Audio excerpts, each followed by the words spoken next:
सकाळ सकाळ 6 वाजले बघा, पण गैच्या तोंडावर तर 12 वाजले आणि सकाळ सकाळ पावसानं हजेरी लावली होती, त्यामुळे दारा शेडमध्ये काढायची त्या. तर नमस्कार मित्रांनो, आपण चाललो बघा तांबडाला कामावर आणि जाताना माळी वस्तूरी पोरं गाठ पडे, त्याला घरी सोडायचं होतं. मग जात जात घेऊन गेलो बघा. आणि मग काय गेले गेले आपला छोटा फिल्टर हाताखाली कामाला लागला होता बघा, कारण बारकं बारकं सामान द्यायला तयार असतो ही. मग काय तिथं मामाची बाची होती, त्यामुळे काय टेन्शन नव्हतं आणि आपल्याला हाताखाली फिल्टर गावला होता. आणि मग काय टेन्शन, मूड बी फ्रेश राहतो बघा. बारकी पोरं असली का कामाला लय भारी मजा येते राव. रुडबुड गप्पा आणि आपलं तोतर बोलाय त्यांच्याबरोबर लय भारी मजा वाटते. मग काय मामाने घेतली बा पार्टीच्यानं काम चालू केलं, कारण डाम सगळं फुटलं होतं आणि शेड खाली हळूहळू यायला लागला होता. मग काय असं जॅक सिस्टीम लावून बरोबर शेडची लेवल काढून घ्यायची होती.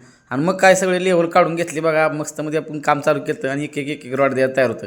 तोतर बोलताना आपल्याला मजा वाटते. मग काय दूध उत्पादक शेतकऱ्याचं एका पोराचं स्वप्न असं असतं की मुक्त गोठा असावा, शेड असावा, दावणी बिवणी एक खटाखट करून घ्याव्या. मग काय नुसता पैसाच आहे, पण गुंतवणूक लय ही लोकांना लक्ष देत नाही. दुधाला भाव गावला तर लय मजा आहे. मग काय एकदम काम झालं बघा आणि तेवढ्यात पावसानं हजेरी लावली होती. आता आपल्याला जाताना लय अपदा होणार, कारण वैरण आपण काही काढली नव्हती अजून. आणि मग काय ओके मध्ये झालं, पण ह्या रस्त्यानं जाताना लई भ्या वाटत होतं, कारण इकडं एकतर मोठा चारी होती आणि इकडे बारकी चारी होती. म्हणलं जरा वाढाय गेलं तर घराकडून निघून पडलं आपण. तर भेटूया पुढच्या लाईक शेअर फॉलो करा आणि असा सपोर्ट राहू द्या. Bye bye.